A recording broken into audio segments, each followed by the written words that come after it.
Akashvani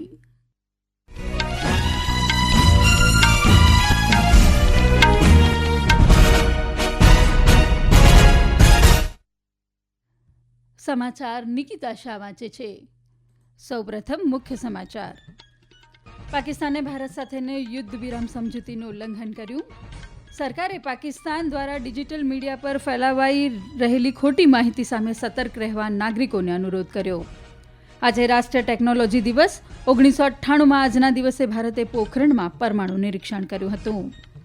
America અને Iran વચ્ચે પરમાણુ વાટાઘાટોનો નવો તબક્કો આજે ઓમાનમાં શરૂ થશે. અને આઈપીએલ લીગને પૂર્ણ કરવા સુધારેલું સમયપત્રક નક્કી કરવા આજે બીસીસીઆઈની બેઠક યોજાશે. સમાચાર વિગતવાર.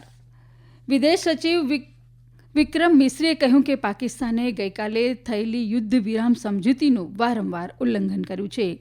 નવી દિલ્હીમાં ગઈકાલે પત્રકારોને માહિતી આપતા શ્રી મિશ્રીએ જણાવ્યું કે સશસ્ત્ર દળો આ ઉલ્લંઘનનો પૂરતો અને યોગ્ય જવાબ આપી રહ્યા છે અને આ ઉલ્લંઘનની ભારતે ખૂબ જ ગંભીર નોંધ લીધી છે. ભારતે પાકિસ્તાનને આ ઉલ્લંઘન અટકાવવા અને પરિસ્થિતિની ગંભીરતા અને જવાબદારી સાથે સામનો કરવા યોગ્ય પગલાં લેવા માંગણી કરી છે. શ્રી મિશ્રીએ જણાવ્યું કે સશસ્ત્ર દળો પરિસ્થિતિ પર કડક નજર રાખી રહ્યા છે. મેજર જનરલ બિપિન બક્ષીએ જણાવ્યું કે પાકિસ્તાન તરફથી થનાર કોઈપણ હુમલાનો જડબાતોડ જવાબ આપવામાં આવશે.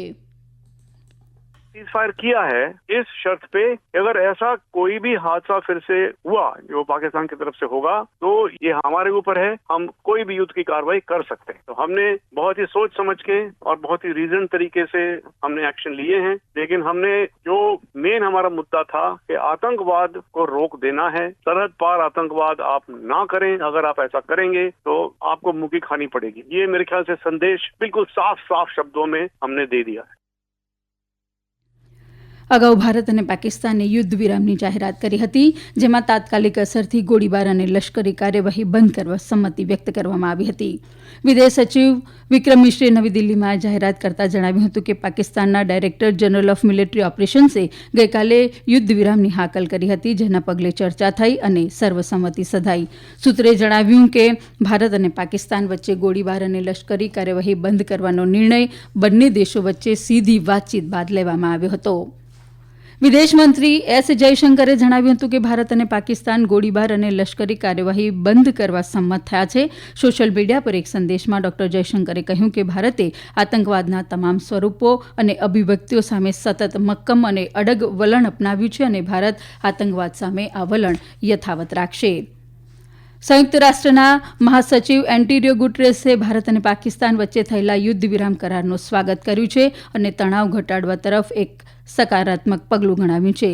બ્રિટને પણ ભારત અને પાકિસ્તાન વચ્ચેના યુદ્ધ વિરામ કરારનું સ્વાગત કર્યું અને તેને તણાવ ઓછો કરવા માટે પગલાં ચાલુ રાખવા હાકલ કરી. ભારત અને પાકિસ્તાન વચ્ચે યુદ્ધ વિરામની જાહેરાત થયા બાદ પ્રધાનમંત્રી નરેન્દ્ર મોદીએ નવી દિલ્હી સ્થિત તેમના નિવાસસ્થાને એક ઉચ્ચ સ્તરીય બેઠકની અધ્યક્ષતા કરી હતી. આ બેઠકમાં વિદેશમંત્રી ડોક્ટર એસ જયશંકર, સંરક્ષણ મંત્રી Rajnath Singh, NCA Ajit Doval, chief of defence staff અને ત્રણેય સશસ્ત્ર દળોના વડાઓએ હાજરી આપી હતી. દરમિયાન કેન્દ્રીય ગૃહ સચિવ ગોવિંદ મોહને ગઈકાલે વીડિયો કોન્ફરન્સિંગ દ્વારા પાકિસ્તાન સાથે સરહદ ધરાવતા રાજ્યોના મુખ્ય સચિવો સાથે બેઠક યોજી હતી. સૂત્રે જણાવ્યું હતું કે તેમને સરહદ પારથી કોઈપણ ગોળીબાર થાય તો સતર્ક રહેવા અને નાગરિક સંરક્ષણ તંત્રને સક્રિય કરવા કહેવામાં આવ્યું છે. ભારતના હુમલાએ પાકિસ્તાનને બેચેન બનાવી દીધું છે. પરિણામે પાકિસ્તાન હવે ડિજિટલ મીડિયા પર ખોટી માહિતી ફેલાવવાની ઝુંબેશ ચલાવી રહ્યું છે. નકલી વીડિયોથી લઈ મોર્ફ કરેલી છબીઓ સુધી પાકિસ્તાન સૌને ગેરમાર્ગે દોરવાના પ્રયાસો કરી રહ્યું છે. પ્રેસ ઇન્ફોર્મેશન બ્યુરોના ફેક્ટ ચેક યુનિટે જણાવ્યું છે કે સોશિયલ મીડિયા પર વીડિયો ગેમના દ્રશ્યોને વાસ્તવિક યુદ્ધ તરીકે ભ્રામક રીતે રજૂ કરવામાં આવી રહ્યા છે અને ડિજિટલ યુદ્ધ ક્લિપ્સને વાસ્તવિક ફૂટેજ તરીકે ખોટી રીતે રજૂ કરવામાં આવી રહી છે. તેમણે લોકોને સતર્ક રહેવા વિનંતી કરી છે. ભારતના સંરક્ષણ મંત્રીના કાર્યાલયના નામે વોટ્સએપ પર એક સંદેશ પણ ફરતો થઈ રહ્યો છે, જેમાં ભારત પાકિસ્તાનની પરિસ્થિતિને ધ્યાનમાં રાખીને નાગરિક તૈયારીઓ અંગે સૂચનાઓ આપવામાં આવી રહી છે. પીઆઈબીએ કહ્યું કે આ મેસેજ ખોટો છે. ભારત સરકારે આવી કોઈ જ સૂચનાઓ જારી કરી નથી.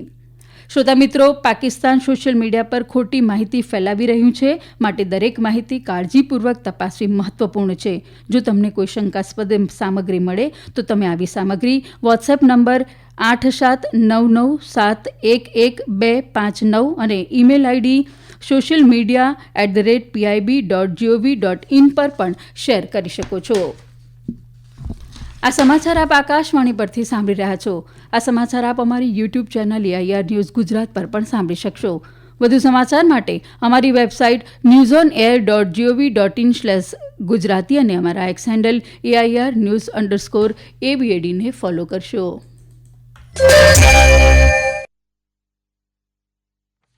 આજે રાષ્ટ્રીય ટેકનોલોજી દિવસ છે. 1998માં આજના દિવસે ભારતે રાજસ્થાનના પોખરણમાં પરમાણુ બોમ્બનું સફળતાપૂર્વક પરીક્ષણ કર્યું હતું.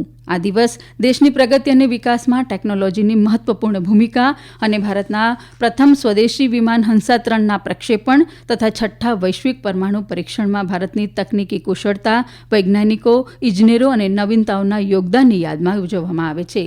રાષ્ટ્રીય ટેકનોલોજી દિવસનો ઉદ્દેશ રોજિંદા જીવનમાં ટેકનોલોજીની ભૂમિકાને પ્રકાશિત કરવાનો અને યુવાનોમાં વિજ્ઞાન અને ટેકનોલોજીમાં રસ કેળવવાનો છે.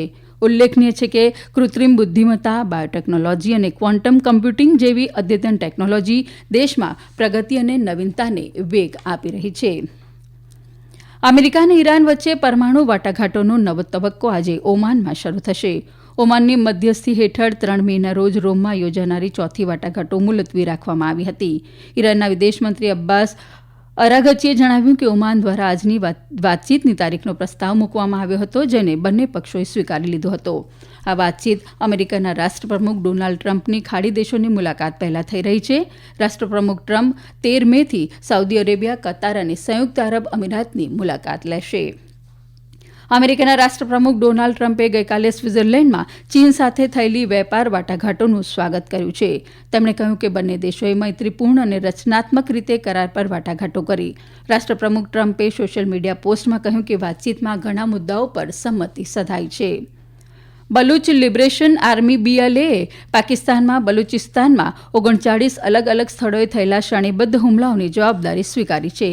એક અખબારી યાદીમાં જૂથે જાહેરાત કરી કે આ કામગીરી હજુ પણ ચાલુ છે, જેમાં અનેક વ્યૂહાત્મક ઉદ્દેશોને અનુસરવામાં આવી રહ્યા છે.